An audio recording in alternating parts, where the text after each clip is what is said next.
Olá, meninos! Sejam bem-vindos aqui ao meu Castelo Crete, essa fortaleza medieval construída por essa longa dinastia dos Crete, não é?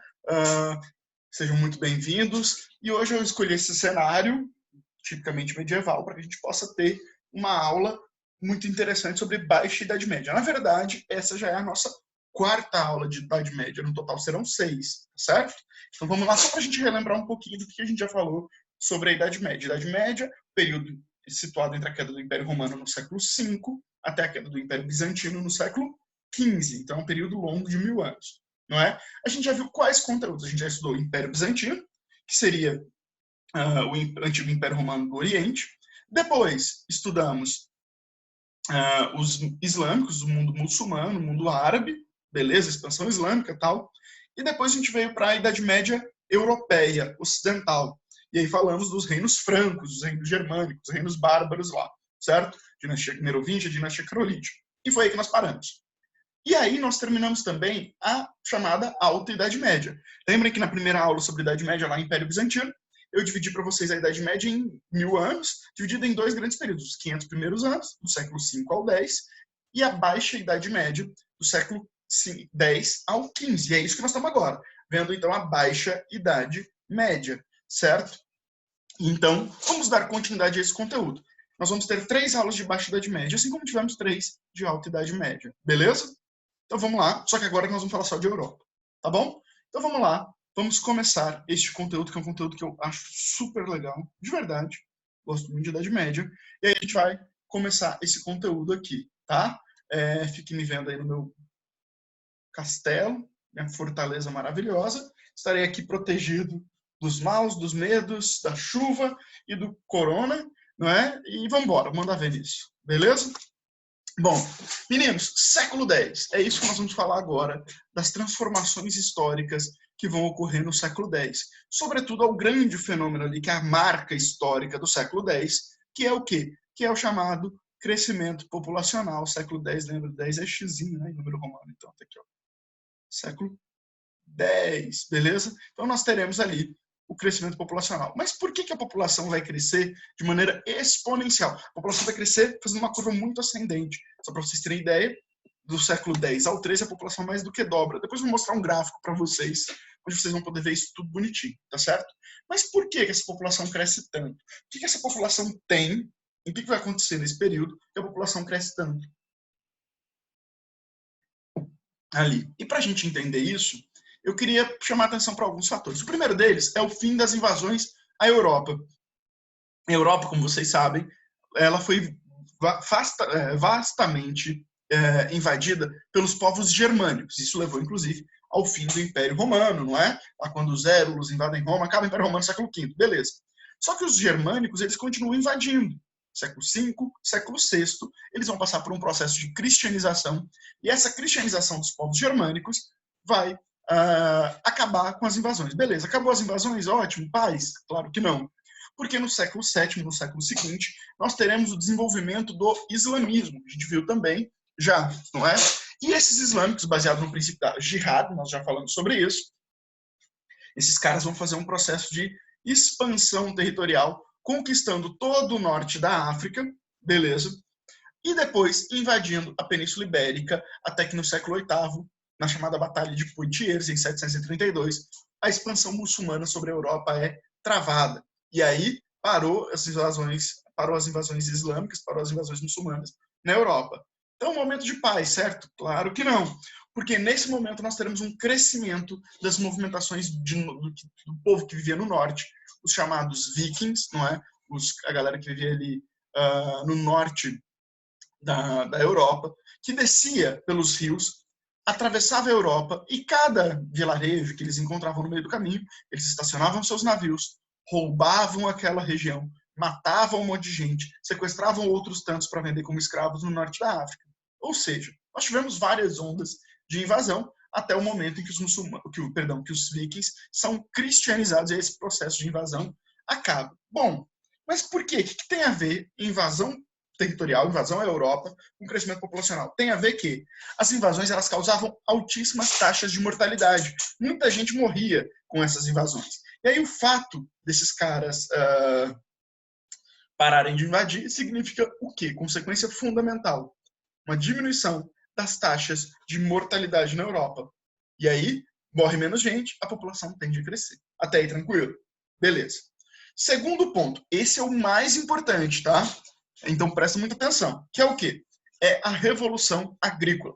Olha só, a história da humanidade ela é marcada mais ou menos por 3 grandes revoluções agrícolas. Quais?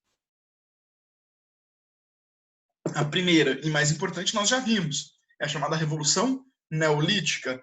Basicamente consiste no quê? No desenvolvimento da agricultura, na passagem do Paleolítico para o Neolítico. Beleza, já falamos disso.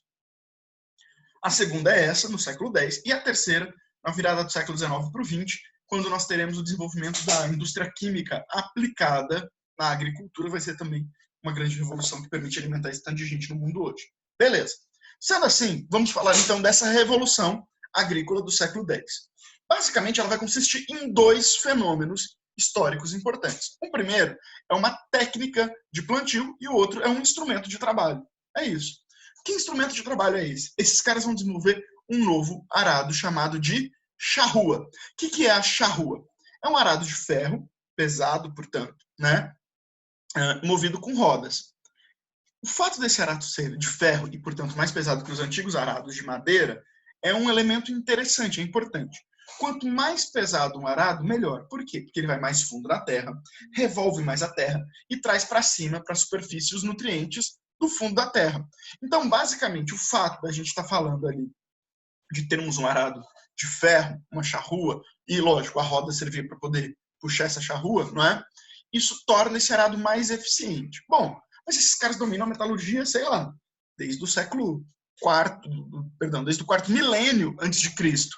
Por que esses caras não faziam arados de ferro? Eles podiam fazer, mas era difícil até então, porque esse arado ele era puxado como? Por animais. Só que ele era puxado atrelando no animal como se fosse uma coleira aqui. Vocês ficam bizarro, né? Quando a gente mexe assim, eu sumo ali e tal. Então, ó, você colocava uma coleira. E aí, como o arado era muito pesado, o animal sufocava na hora de andar e a produtividade do animal era muito ruim. Então, era melhor um arado mais leve, porque o animal conseguia trabalhar mais. Até que eles desenvolvem este tipo de atrelamento aqui, ó, que vocês estão vendo.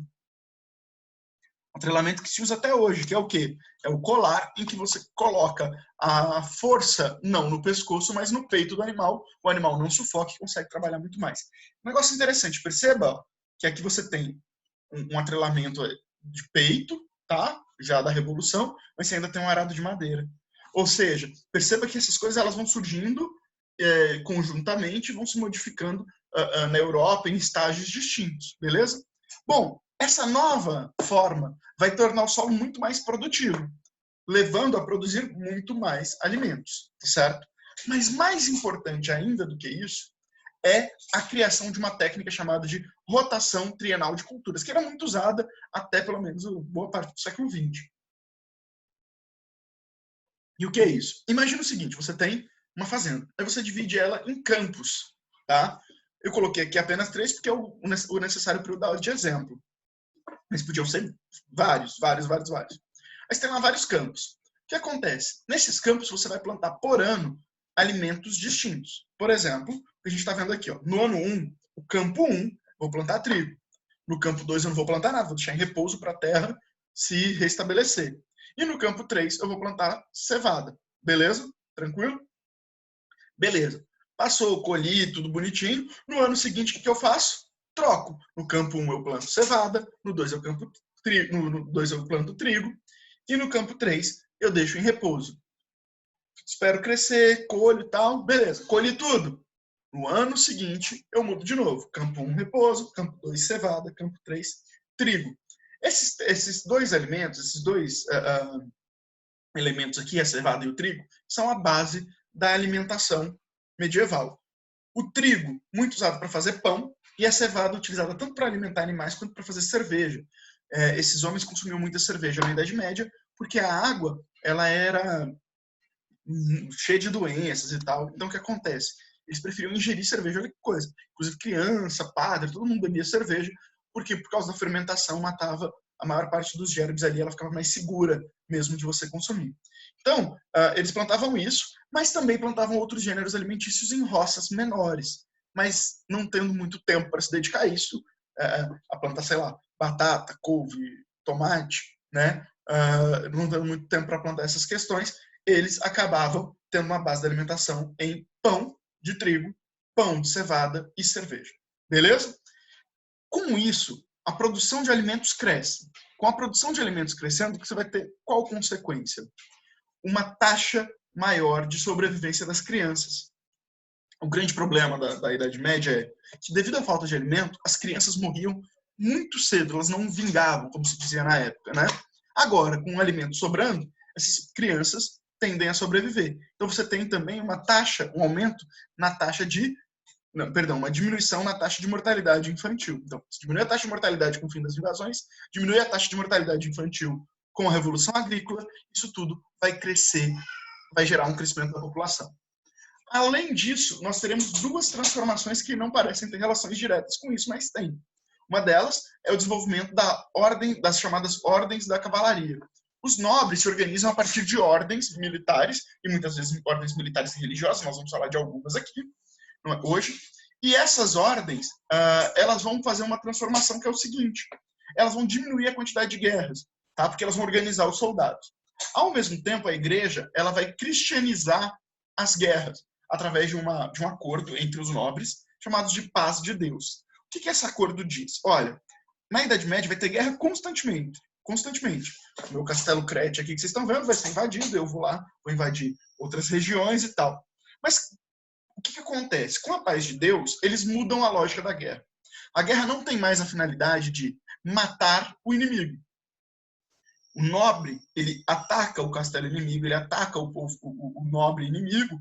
Para quê? Não para matá-lo, mas para sequestrá-lo e, de posse daquele nobre, fazer com que seus vassalos paguem por ele, paguem ali a sua soltura e etc. Eu já falei o que é sucerania e vassalagem, o que é vassalo, lá na aula de feudalismo, que foi a última que eu passei para vocês. Sendo assim, meninos, o que eu quero chamar a atenção é que com isso as guerras são bem menos mortais. Então também diminui a taxa de mortalidade. E por fim, o último desses tópicos é uma suavização do clima. O clima fica mais quente. O clima era muito frio e ele naturalmente vai ficando mais quente. Começam, por exemplo, as zonas que eram congeladas a se descongelar. Você pode plantar ali. Segundo, isso favorece a agricultura. Menos frio é melhor para a agricultura, para a produção de alimentos. E também dificulta a difusão das pestes. A gente sabe muito bem, não é, que algumas doenças elas são mais comuns no frio mesmo, porque as pessoas se aglomeram, porque ficam em ambientes fechados, mas também porque o clima frio, algumas bactérias e sobretudo alguns vírus resistem melhor a climas frios, né? Não é o caso do Covid, que é uma pena, porque a gente está vendo um calor danado e o bicho está aí matando geral, né? Pois bem, com isso, cara, a produção de alimentos aumenta, as doenças se difundem menos, as pessoas morrem menos, ou seja, consequência, olha só, a partir do século X, nós teremos um crescimento da população europeia. Se no século X, né, no final do século X, portanto, começo do século XI, nós temos 22 milhões de pessoas na Europa, no final do século XIII, né, nós teremos aqui 50 milhões de pessoas, ok? Então a gente tem um crescimento exponencial. Olha aí a matemática nos ajudando a ler o gráfico, beleza? Tranquilo, meninos, até aí. Para vocês, de boa, suave. Beleza. Esse crescimento populacional vai gerar algumas consequências, né? Uma delas é a queda da taxa de mortalidade feminina. As mulheres morriam mais do que os homens até o século X. Isso explica, inclusive, o fato das mulheres serem completamente desprezadas na Idade Média. A gente vai ter uma aula, nossa última aula, em que eu vou falar muito sobre a visão que esses homens vão ter das mulheres na Idade Média, tá certo?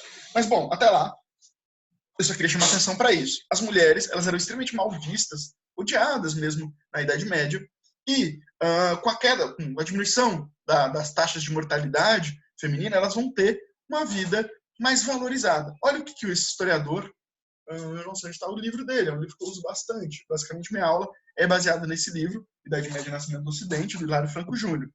Olha o que ele vai dizer a respeito das mulheres aqui nessa revolução agrícola. Até o século X ou XI, a mulher ingeria pequena quantidade de ferro, que seu organismo necessita em proporção maior do que do homem devido à menstruação, à gravidez e à lactação, né? Beleza. Portanto, a anemia feminina era generalizada na Alta Idade Média. Daí a maior propensão das mulheres a certas doenças. Com a introdução de leguminosas na dieta e uma presença mais assídua de carne, peixe, ovos e queijo, a mortalidade feminina diminuiu. Então, beleza. Quando começa a sobrar alimentos, os caras podem se dedicar a produzir outros gêneros alimentícios. Outros gêneros alimentícios, as mulheres começam a produzir esses alimentos e a taxa de mortalidade feminina diminui, não é? E aí ele chega a essa conclusão que a gente vai entender melhor lá para frente. Tal fato teve ampla repercussão, contribuindo até para a valorização social da mulher. É aí, por exemplo, que a Igreja Católica constrói os seus chamados cultos marianos, o culto à Virgem Maria, a mãe de Deus, a parte feminina do cristianismo. Sacaram? Olha que relevância interessante. Mas vamos lá, continuando. Beleza. A população cresce, as mulheres também aumentam em número e, lógico, as pessoas começam a consumir mais, tá? Começam a consumir mais. As pessoas consumindo mais e a população crescendo, o que isso vai gerar a longo prazo? Falta de produtos. Olha que louco.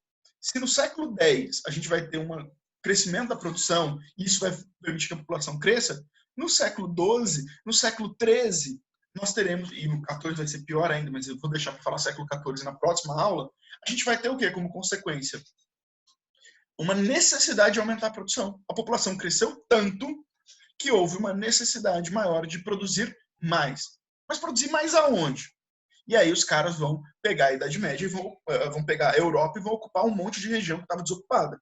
Sobretudo as florestas e bosques. Existiam entre os feudos muitas florestas e bosques. Esses caras, então, vão ocupar esses espaços. Como? Derrubando mata. Vão derrubar o mato, tirar as árvores e plantar ali. Ok, vai resolver o problema da fome. Mas lá para frente a gente vai ver que isso vai causar um problemaço, que é um desequilíbrio ambiental, e aí dá merda para a agricultura também. Mas a gente fala disso na próxima aula. Beleza.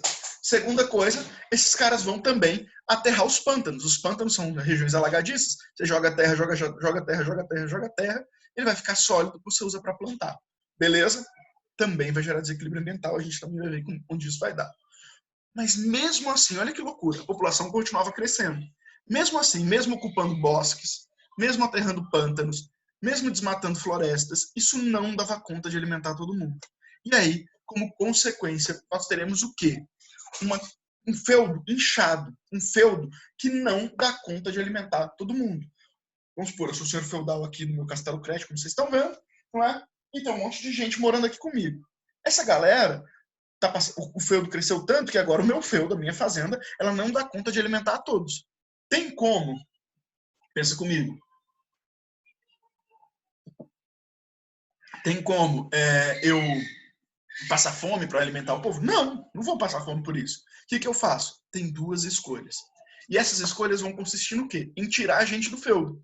Alguns vão ser expulsos, outros vão simplesmente fugir. Quem são essa galera? Primeiro, lembra de uma coisa que é importante. Lembrem-se que eu aqui, senhor feudal, um monte de nobre vivia comigo. Meus irmãos, a minha herdeira aqui gritando. Vocês estão vendo? Bom, então, continuando. Isso, cala a boca. Vamos lá. Continuando. Então, olha só, eu sou um nobre. Eu tenho aqui meu feudo morando comigo, que são os meus soldados, inclusive, não é? São quem? Meu irmão, meu primo, meu sobrinho, meu tio, todo mundo mora comigo. Esses caras, eles só são bocas que consomem, eles não produzem nada. Quando muito, lutam na guerra, certo? Bom, o que acontece? Já que esses caras estão aqui sem produzir nada, eu simplesmente falo, não quero mais vocês aqui não. E aí esses caras vão procurar terras em outros lugares. Sobretudo, aqueles que não são primogênitos. O que não tem direito de primogenitura, os nobres que não têm direito de primogenitura, o que isso quer dizer? Que é o filho homem mais velho que recebe as terras. Esses que não recebem as terras, eles vão sair e vão procurar terras em outros lugares. Então, o primeiro grupo que sai são os nobres, tá? Mas esse grupo é pouco numeroso, pouco expressivo. Qual o grupo que vai ser expulso mesmo? Fala, vaza da minha terra, por favor, né? Que sou educado. Vaza da minha terra, por favor. Quem que é essa maior parte? Aqueles servos que não tinham como ser alimentados pelo feudo. O feudo estava tão inchado, tão cheio de gente, tão bombado, que não tinha como alimentar todo mundo. O que eu faço? Expulso essa galera. E ao expulsar isso, nós teremos algumas consequências fundamentais. Tá certo? Primeira delas, o banditismo. O que é isso? Essa galera que não tem como viver mais porque foi expulso do feudo, não tem onde morar, vão viver nos bosques. E vão viver do quê? De roubar caravana de comerciante, de atacar feudo vizinho e roubar o silo, roubar grãos, etc. Então vai aumentar o clima de violência, de banditismo aqui na época, na região. Não é à toa que é justamente ali no século XIII, no século XIV, que vão surgir algumas histórias de bandidos. Mas não bandidos, ladrões que são ruins, que são pessoas paia, não. Alguns bandidos heróis. É o caso, por exemplo, desse que vocês estão vendo aqui, a primeira página de uma publicação falando da figura do Robin Hood, que é um ladrão, mas é um ladrão bom. Ele rouba dos ricos para distribuir para os pobres. Esses pobres que foram expulsos dos feudos. Né? Ele é um ladrão que vive na floresta, inclusive tentando fazer justiça social. Beleza? Então é isso. Primeira consequência, aumento do banditismo. E como consequência do banditismo, essas narrativas aqui do bom ladrão vão surgir, do Robin Hood vão surgir. Tem um filme muito legal do Robin Hood, historicamente ele não é perfeito, mas é bem legal, que chama Robin Hood, né? Que é um cara lá que fez o Gladiador, me fugiu o nome dele. E é do mesmo diretor do Gladiador, inclusive. É um filme muito legal, vale a pena assistir. É o último, o mais recente filme do Robin Hood. Joga lá no Google, eu não vou fazer isso agora, tá? E as outras consequências, que são, quais outras consequências vamos ter dessa expulsão e desse crescimento populacional? Algumas. Primeiro, as cruzadas. Depois, o crescimento das heresias. Depois, o aumento do comércio. Lembra que a gente falou que no feudalismo quase não tinha comércio? Aqui vai rolar pra caramba. Século XII, XIII vai bombar de comércio. E depois, um processo de urbanização. No livro de vocês, ele trata como renascimento urbano. Eu vou explicar na próxima aula porque eu não gosto desse termo. A aula de hoje, nós vamos focar até as cruzadas, tá certo? E aí, na próxima, eu retomo e falo das heresias, do aumento do comércio e da urbanização. Beleza? Até aí, tranquilo? Então, bora lá. Vamos mandar ver. Vamos falar de cruzadas. O que são cruzadas? As cruzadas são uma guerra santa empreendida pela Igreja Católica e pelos cristãos medievais europeus. Basicamente, as cruzadas foi um movimento onde o Papa da Igreja Católica, um cara chamado Urbano II, vai convocar um concílio. O que era um concílio? Era uma reunião de todos os membros e bispos da Igreja, né? Todos os bispos, né? Todos os membros é impossível, mas uma reunião de todos os bispos da Igreja, ou dos principais bispos da Igreja. E esse concílio vai ficar conhecido como Concílio de Clermont-Ferrand, na França, em 1095. Ele vai chegar lá e vai fazer um apelo, não é, à população e aos cristãos. Olha o que ele vai dizer. Isso aqui é um trecho do que ele disse ali. A todos os que partirem e morrerem no caminho, em terra ou mar, ou que perderem a vida combatendo os pagãos, será concedida a remissão dos pecados. Ele está chamando a atenção para o seguinte, ele fala, olha, ele vai denunciar o seguinte, os cristãos, eles estão restritos à Europa, e lembra, eles consideram que o cristianismo é a única religião verdadeira. Eles falam, pô, como que a gente, que é a única religião verdadeira, está confinado apenas nesse território? Nós precisamos expandir. Inclusive, existe até um certo diálogo com a jihad muçulmana, islâmica, né? Bom, e aí o que acontece? Esses caras vão propor o seguinte, vamos expandir e vamos reconquistar Jerusalém. Então isso aqui é um movimento militar. Por quê? Porque esse processo de reconquista é uma reconquista na guerra, na base da violência, assim como os islâmicos faziam. Mas esse processo de reconquista, ele vai ser motivado por princípios, obviamente, religiosos. Atravessar para tomar Jerusalém, para barrar o avanço muçulmano, né? E para diminuir também os conflitos internos dentro aqui da Europa causados por esse crescimento populacional. Diminuir o banditismo, diminuir essas expulsões dos feudos e etc. E é também um movimento econômico, porque nesse processo de expansão territorial, nós vamos ter uma retomada do comércio entre Oriente e Ocidente. Mas eu falo disso melhor nas consequências. E é também um movimento político, por quê? Porque a Igreja está impondo o seu poder para além dos domínios europeus. E olha o que ele vai dizer aqui, o Papa, voltando, né? Então, para os caras que morrerem, eles vão ter, no caminho ou na guerra, terão a remissão de todos os seus pecados. O que é isso? Terão os pecados perdoados. Que combatam os infiéis. A terra que habitam é pequena e miserável para tão grande população, mas no território sagrado do Oriente há extensões de terra onde jorram leite e mel. Uma citação, inclusive, da Bíblia. Está falando, olha, aqui a gente tem uma população muito grande, num território pequeno e miserável, Europa. O Oriente não, o Oriente é maravilhoso. Lá jorra leite e mel, até como diz trechos da Bíblia. Tomai o caminho do Santo Sepulcro. Arrebatai aquela terra da raça perversa e submetei-a a vós mesmos. Ou seja, vamos lá e vamos tirar aqueles muçulmanos de lá e vamos conquistar nós mesmos. Um detalhe aqui interessante é o seguinte. Um dos principais motivos das cruzadas, os mais importantes, é o quê? É matar gente. É o quê? Diminuir a população europeia. Diminuir o problema demográfico. De duas formas. Ou tirando gente da Europa e mandando para o Oriente, para Jerusalém, etc. Ou simplesmente matando pessoas mesmo. Morrer na guerra aqui era positivo. Por que era positivo? Bom, para explicar isso, eu queria chamar a atenção para um negócio. Se a gente tivesse uma aula presencial lá na sala, eu ia falar, gente, quem aqui é cristão? Aí todo mundo ia levantar a mão, ou quase todo mundo. Aí eu ia falar assim, bom, de vocês que são cristãos, quem acreditam que vão para o céu? Aí todo mundo, ou quase todo mundo, ia levantar a mão. O que é interessante é porque eu ia comparar com a Idade Média. Porque se eu fosse fazer essa pergunta na Idade Média, eu ia dizer o seguinte. Primeiro, não ia precisar perguntar quem era cristão ou não era. Porque na Idade Média europeia, todo mundo era cristão. Era obrigatório. Segundo, se eu perguntasse quem acredita que vai para o céu, um levantaria a mão. Quando muito. Quase todos os cristãos medievais acreditavam que não iriam para o céu, não iriam para o paraíso. Por quê? Por causa da relação que eles estabeleciam com o texto bíblico. Para eles, diferente de nós contemporâneos, os cristãos contemporâneos, eles têm uma perspectiva interpretativa da Bíblia. Algumas coisas ali na Bíblia eu sigo a pé da letra, outras eu interpreto.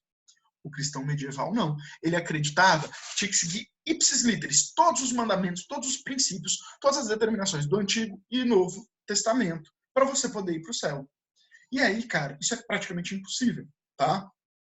Tem restrições de cortar barba, de alimentação, de vestimenta, de tudo.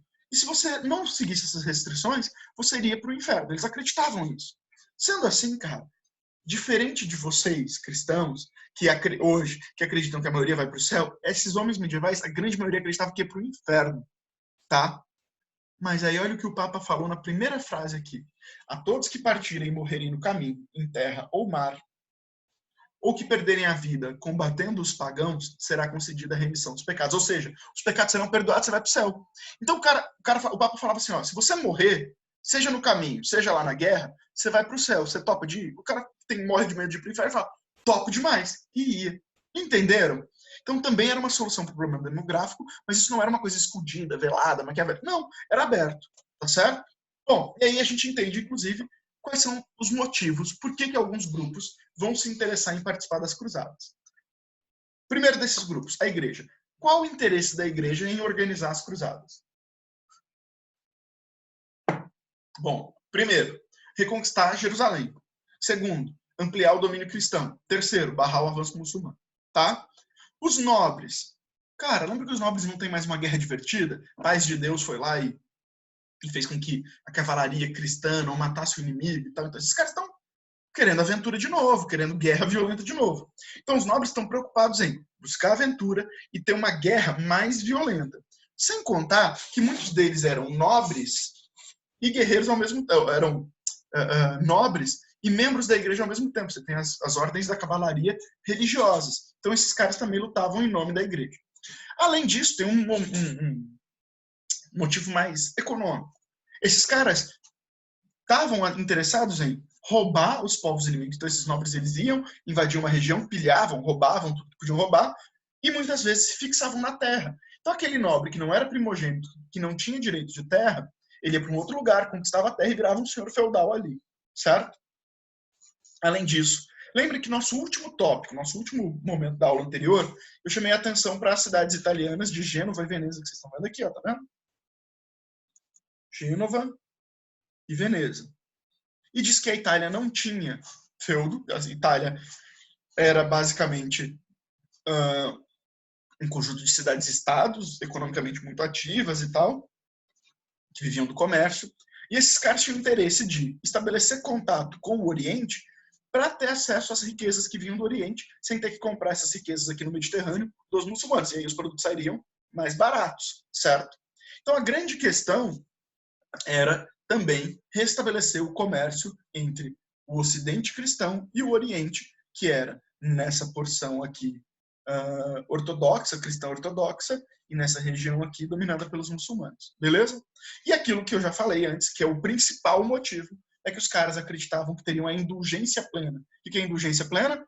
O perdão de todos os pecados e também a cura das doenças. Eles então poderiam ir para lá e teriam, ao entrar em Jerusalém, ao morrer na guerra, ir direto para o céu, ou então ter o seu corpo curado das doenças. Tranquilo até aí, meninos? Vamos lá. Olha só, são quantas cruzadas no total? Na verdade, são 10 cruzadas. Sendo que dessas 10 cruzadas, 8 são cruzadas oficiais. O que isso quer dizer? Cruzadas organizadas pela Igreja Católica. E 2 cruzadas não oficiais. O que é isso? Cruzadas que foram organizadas de maneira espontânea. Que os caras se organizaram e foram, mandaram ver e vazaram lá para o Oriente. A primeira delas é a Cruzada dos Mendigos. E a segunda dessas cruzadas não oficiais é a Cruzada das Crianças. Eu não vou falar das 8 cruzadas, tá? Não é importante, não cai em cada uma delas. E vocês não vão decorar, então não precisa. Eu vou falar das mais importantes, porque é aquelas que têm fenômenos políticos e históricos mais relevantes. São essas 5 cruzadas aqui. Estou diminuindo a metade, né? É muito ainda? É, mas diminuindo a metade. Eu vou falar rapidinho. Bom, primeira cruzada. Galera, então, se organiza a partir do Concílio de Clermont-Ferrand, né? E vai para a primeira cruzada, 1096. Beleza. Partem da Europa, diversas partes da Europa, se encontram em Gênova, se encontram em Veneza, e de lá eles vão para Jerusalém. Vão tanto de navio quanto vão a pé, certo? Chegam a Jerusalém e, de surpresa, invadem Jerusalém. Essa surpresa vai ser um fator determinante. Por quê? Porque a primeira cruzada é a única cruzada vencida pelos cristãos. Depois, as demais cruzadas todas serão vencidas pelos muçulmanos, tá? Das outras 9, então, as vitórias são muçulmanas.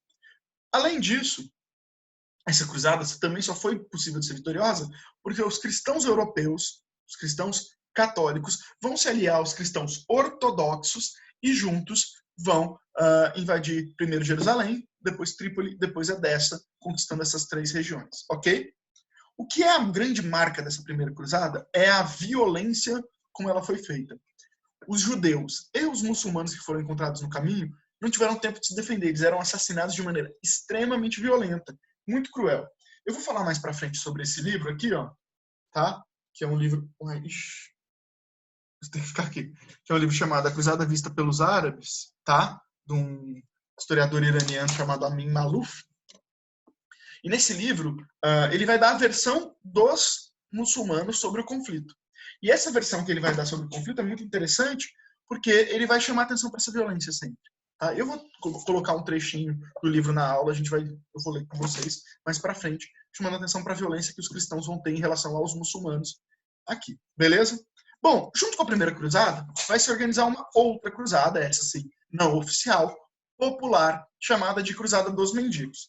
Baseados no misticismo medieval, que é uma crença, né, de ler a Bíblia de maneira completamente literal ali, esses caras vão pensar naquela frase assim, ó, é mais fácil é mais fácil um camelo passar por um buraco de uma agulha do que um rico entrar na porta dos céus. Eles vão falar, olha, esses caras ricos aí, esses nobres ricos, não vão conquistar Jerusalém, tem que ser mais pobre.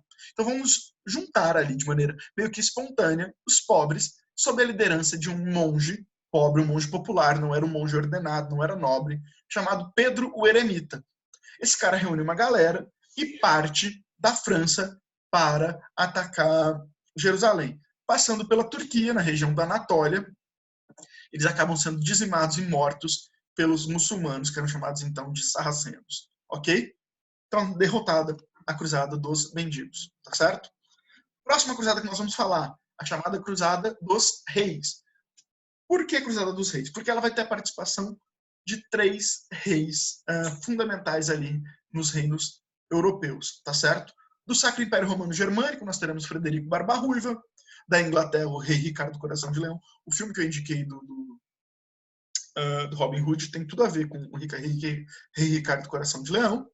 E o Rei Felipe Augusto da França. Esses caras vão para lá, tá certo? E por que eles vão para lá? Por que esses reis vão sair da Europa e vão tentar reconquistar Jerusalém? Porque Jerusalém tinha sido retomada pelo general e rei muçulmano chamado Saladino, tá? Saladino é o nome que a gente dá aqui no Ocidente, no Oriente tem outro nome. Bom, nesse caminho vai surgir a primeira ordem militar e da igreja ao mesmo tempo, que é a chamada Ordem dos Cavaleiros Teutônicos, que vai surgir ali na região onde hoje seria a Alemanha, a partir do Sacro Império Romano Germânico, um conjunto de indivíduos que visavam proteger as viagens para Jerusalém. Por que eles vão ter que proteger essas viagens, esse caminho e tal? É porque, apesar da derrota da Cruzada dos Reis, eles vão ter uma vitória diplomática. Eles vão conseguir, junto com Saladino, estabelecer um acordo que permitia a peregrinação de cristãos a Jerusalém. Os cristãos podem ir até Jerusalém. Então, finalmente. Beleza. Próxima cruzada, a chamada cruzada comercial. Essa é, do ponto de vista político-econômico, a cruzada, do ponto de vista religioso, a menos importante, mas a mais importante do ponto de vista político e econômico. Por quê? Primeiro, essa cruzada não foi organizada de fato pela igreja, mas sim pelos mercadores de Veneza, sobretudo por um duque que controlava a cidade de Veneza, chamado Enrico Dandolo. Qual que era o objetivo desse cara? Reconquistar Jerusalém e estabelecer comércio com o Oriente. Só que eles não conseguem nem sequer chegar a Jerusalém. Porque de passagem por Constantinopla, eles passam primeiro em Constantinopla, eles atacam Constantinopla, beleza, roubam Constantinopla, pilham Constantinopla, tiram dinheiro de Constantinopla. Isso vai ser motivado tanto pelo interesse financeiro, ganhar dinheiro, mas também por uma desavença de controle das rotas comerciais ali na Europa entre os mercadores de Veneza e a galera do Império Bizantino. Com isso, né, com essa invasão ali, nós teremos um negócio chamado de Grande Cisma do Oriente, em 1054, que é a separação entre as duas igrejas, a Igreja Católica Europeia e a Igreja Ortodoxa Bizantina. Tá certo? Mas a gente vai falar disso mais para frente, com mais detalhes. Próxima cruzada, a última que nós vamos ver, é a Cruzada das Crianças. De novo, motivada por questões místicas. De novo, uma interpretação literal da Bíblia, baseada naquele princípio. Vinde a minhas criancinhas, pois é dela o reino dos céus. Vai surgir um movimento meio que espontâneo de crianças e jovens de várias regiões do centro da Europa, França, Alemanha, Gênova, Veneza. Essa galera vai todo mundo se organizando ali em torno da cidade de Gênova e vão partir para conquistar Jerusalém. Não conseguem chegar a Jerusalém e, na verdade, antes mesmo de chegar ali, são sequestrados pelos muçulmanos e vendidos como escravos no norte da África. Essa história, ela aconteceu, existiu essa movimentação de crianças, mas talvez o tamanho que ela tomou na história, no imaginário, não seja muito real. Então, por isso a gente fala que é uma história que mistura história, acontecimento e lenda, que é uma narrativa inventada. Pois bem, mas o mais importante até agora que eu falei sobre cruzada para vocês é a respeito das consequências das cruzadas. Esse tópico é o mais importante, não as cruzadas em si. Que é o quê? O que vai acontecer por causa das cruzadas? Primeiro, a criação dessas chamadas ordens militares e religiosas. A primeira nós já falamos, a Ordem dos Cavaleiros Teutônicos, mas vai surgir também a Ordem dos Cavaleiros Templários e a Ordem dos Cavaleiros Hospitalários. Os Templários é aqueles que protegiam os templos no caminho. Então você tem, lembra que a Cruzada dos Reis permitiu a peregrinação a Jerusalém? Então os cristãos podiam sair da Europa e ir até Jerusalém. E no meio do caminho tinham vários templos. Quem protegia esses templos do roubo e protegia esses indivíduos que estavam viajando? Os Cavaleiros Templários. Quem cuidava da saúde desses viajantes? Os Cavaleiros Hospitalários. Tá certo? Beleza? Segunda consequência importante. Um crescimento do conflito dos cristãos com o resto do mundo, dos medievais, dos europeus com o resto do mundo. De um lado, um crescimento de um conflito entre cristãos e muçulmanos, tá? Isso é um ponto muito interessante. Os muçulmanos, eu falei isso na aula anterior, os muçulmanos, antes das cruzadas, eles estabeleciam com os cristãos, e também com os judeus, mas nós estamos falando de cristão, eles estabeleciam com os cristãos uma relação muito cordial. Eles não tinham problema com os cristãos, não atacavam, não matavam os cristãos pelo simples fato de ser cristão. Eles tinham desejo de conquista territorial, beleza. Mas, por exemplo, conquistar esse território, tem cristão aqui, o cara vive tranquilamente sendo cristão. A partir das cruzadas, há uma retomada da violência dos muçulmanos sobre os cristãos. Por quê? Os muçulmanos se sentiram atacados, violentados, então agora eles vão reagir também violentamente contra os cristãos. Além disso, os conflitos, e também violentos, agora entre os católicos europeus e os ortodoxos bizantinos. também vão ter conflito cada vez maior. Uma consequência muito positiva aqui, a retomada do comércio com o Oriente. Católicos europeus vão estabelecer bases de apoio no Oriente e vão não só lá para rezar, para peregrinar, mas também para comprar produtos, trazer para a Europa. Muitos desses produtos, inclusive, eram produtos de luxo, livros, e a gente vai ver a importância disso lá na frente, quando a gente for falar de renascimento.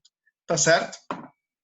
Mas o mais importante aqui, presta muita atenção nisso, é o seguinte.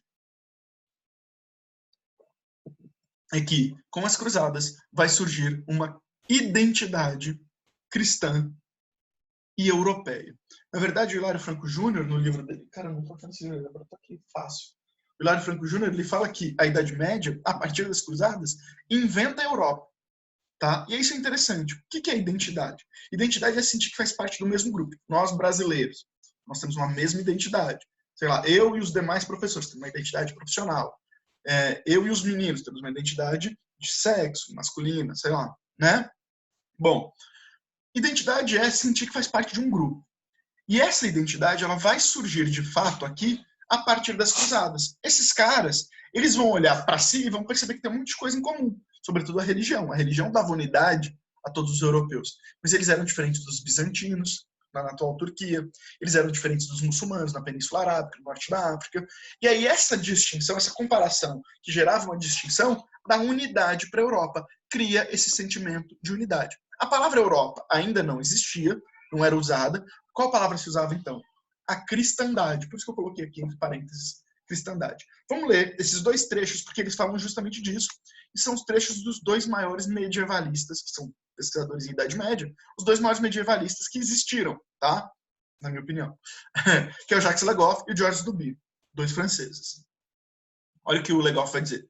Mais ou menos a partir do século XI, os cristãos organizaram expedições em comum contra os muçulmanos na Palestina, para conquistar os lugares santos onde Cristo tinha morrido e ressuscitado. São as cruzadas. Beleza, até aí tudo bem, são as cruzadas. Os homens e as mulheres da Idade Média tiveram, então, o sentimento de pertencer ao mesmo grupo de instituições, de crenças e hábitos, a cristandade. Ou seja, pela primeira vez os europeus se sentiam europeus. Eles eram qualquer coisa, mas não tinham unidade entre eles. Olha o que o Georges Duby vai dizer. Jamais a Europa esteve tão unida quanto nos séculos XII e XIII, século das cruzadas. E essa unidade devia-se ao fato de que os europeus daquele tempo tinham o sentimento de constituir um só povo, os cristãos, a cristandade. Beleza até aí, meninos? Para a gente terminar, eu queria colocar uma coisa a mais, que é um trechinho desse livro, né, chamado A Cruzada Vista pelos Árabes, aqui do Amin Maalouf.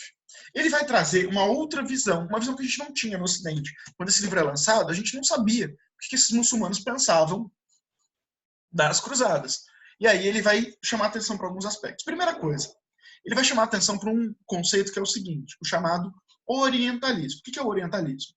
É o seguinte, na Idade Média, sobretudo a partir das cruzadas, cria-se o conceito de Ocidente, mundo ocidental, que era a Europa. Tá? A África não é, só a Europa. E eles olham para si e falam, nós somos o Ocidente. E por oposição a isso, a Ásia é o Oriente. E aí, então eles começam a criar um imaginário cheio de preconceitos sobre esse Oriente. E esses preconceitos todos dizem de uma terra de riquezas, isso fica muito claro na fala do Papa aqui, ó. Certo? O Oriente é rico, etc e tal. Mas também chama atenção para as mulheres serem extremamente eróticas, eles acreditavam nisso, para ser um lugar de povo bárbaro, violento e tal. Esses preconceitos sobre o Oriente, o Amin Maalouf e um outro historiador brilhante chamado Eduard Said vão chamar de orientalismo. Então, orientalismo é o quê? Visão preconceituosa do Ocidente em relação ao Oriente, certo? E essa interpretação ela impede que a gente conheça de fato o Oriente como ele era. O que o Amin Maalouf está querendo trazer é, com esse livro, repensar as cruzadas e como elas eram vistas por esses árabes aqui. Bom, primeira coisa, o nome cruzada para eles não significa nada. Para eles vão chamar as cruzadas de invasões bárbaras ou invasões francas. Invasões bárbaras, pensa lá no conceito de bárbaro que nós falamos na aula sobre reinos francos, não é? É aquilo que é inferior, porque é diferente. Então os caras consideravam os cristãos inferiores, bárbaros mesmo. Ou invasões francas, porque eles acreditavam que eles tinham se organizado a partir dos reinos dos francos, que na verdade já tinha até entrado em decadência, já tinha deixado de existir, mas como a Europa era isolada do resto do mundo, os muçulmanos não sabiam disso. Bom, e aí eles vão caracterizar o que aqui? É muito interessante. Quais são as características dessa invasão? Violência e crueldade. Primeira coisa é essa. Eles vão considerar os cristãos muito violentos, muito cruéis, extremamente revoltados contra os muçulmanos e contra os judeus. Além disso, eles vão considerar bárbaros, por quê?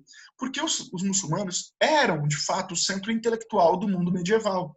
Eles eram os mais avançados na filosofia, na medicina, nas artes. E eles vão olhar para esses cristãos e vão falar, olha, esses cristãos são atrasados. Eles não conhecem ciências, eles não têm medicina, a filosofia deles é atrasada, a arte deles é atrasada. Então eles são bárbaros. E mais do que isso, são bárbaros devido ao seu fanatismo religioso extremamente intenso. A violência dessa invasão foi tão grande que muitos desses muçulmanos acreditavam que estava passando agora o fim do mundo mesmo. O fim do mundo estava acontecendo, o mundo ia acabar ali. Beleza?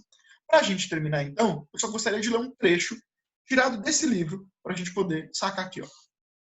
Na alvorada, chegam os frange. Frange é como os cruzados chamavam os cristãos, achando que vinha de francos, né? Frange, francos. Na alvorada, chegam os frange. É uma carnificina.